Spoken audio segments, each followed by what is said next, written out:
Beginning the New Year. We are slow, silent people, we of the 5 Towns. Perhaps it is because we make pottery, which is slow, silent work. There are many stories about us and how slow and silent we are. These stories often surprise the rest of the world very much, but we just laugh at them. Here is an example.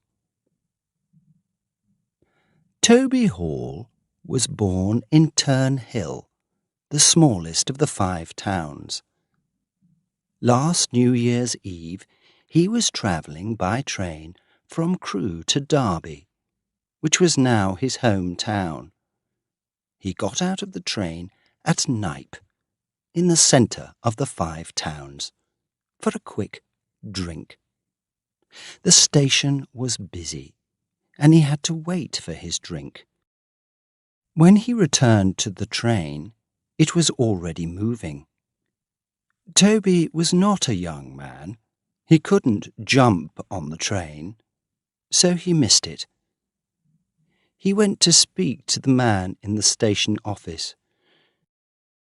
"Young man," he asked, "when's the next train to Derby?"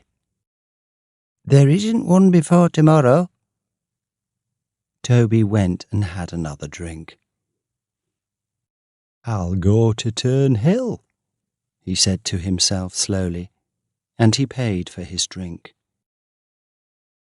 This was his first visit to the 5 Towns for 23 years. But Knype Station was still the same, and so were the times of the trains to Turnhill. The train was the same too. In 20 minutes, he was leaving Turnhill Station and walking into the town. He walked past a number of fine new buildings. In the town centre, almost everything was different. He walked on, into smaller streets, and at last came to Child Row. The old houses here were the same as always, and he looked at one small house very carefully. The light was on, so there was somebody at home. He crossed the street to the house. It was a special house for him. Number 11 it was, and is, because 24 years ago it was his home. 24 years ago, Toby Hall married Miss Priscilla Bratt, a quiet woman of 23.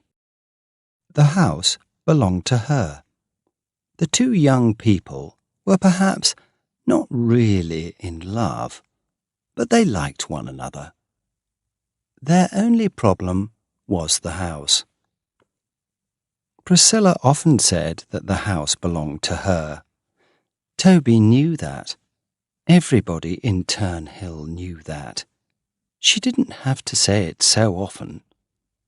Toby asked her not to, but she didn't stop. He was happy to live in his wife's house, but he didn't want to hear about it every day. And after a year, it was too much. One day, he put some things in a bag, put on his hat, and went to the door. "Where are you going?" asked Priscilla. He stopped for a minute, then answered, "America." And he went. It was not difficult for Priscilla. She did not think that Toby was a very good husband. She could live without him. She had her house and some money. Toby went to the bank and got all his money and sailed off to New York on the Adriatic. From New York, he went to Trenton, New Jersey, which was the 5 Towns of America. Toby was a good potter, and he found work easily. After a year, he asked a friend to write to Priscilla and tell her that he was dead. He wanted to be a free man, and it was only fair for her to be a free woman. After a few years, he returned to England.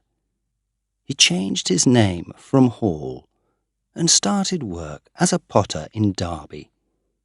He did well. The money was good, and he didn't have much to spend it on. He lived quietly, working all week and going fishing at the weekends.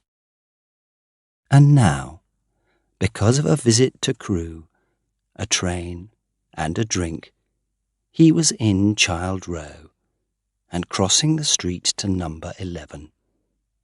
He knocked on the door. Many doors in the 5 Towns opened slowly and carefully, and so did this one. It opened a few centimetres, and a woman looked out at Toby. "Is this Mrs. Hall's?" he asked. "No, it's not Mrs. Hall's. It's Mrs. Tansley's." "I thought—" The door opened a little more. "Is that you, Toby?" "It is," answered Toby, smiling a little. "Well, well," said the woman. "Well, well." The door opened a little more. "Are you coming in, Toby?" "Yes," said Toby, and he went in. "Sit down," said his wife. "I thought you were dead. Someone wrote to me." "Yes," said Toby, "but I'm not dead." He sat down in a comfortable chair by the fire. He knew the chair, and he knew the fire. He put his hat on the table. Priscilla locked the door again and sat down herself. Her dress was black, and like Toby, she was getting a little fat. "Well, well," she said. "So, you've come back?" "Yes." They were both silent for a minute. "The weather's cold, isn't it?" he said. "Yes, it's been a cold winter." Another silence. What were they thinking and feeling? Perhaps they weren't thinking anything very much. "And what's the news?" he asked. "News? Oh, nothing special." There was a picture above the fire. It was a picture of Priscilla when she was young. It surprised Toby. "I don't remember that picture," he said. "What?" "That." He looked up at the picture. "Oh, that. That's my daughter." "Oh!" Now Toby was surprised. "I married Job Tansley," said Priscilla. "He died 4 years ago." "She's married," she said, looking up at her daughter's photograph. "She married young Gibson last September." "Well, well." They were silent again. "That's a good fire," said Toby, looking at it. "Yes, it is." "Good coal?"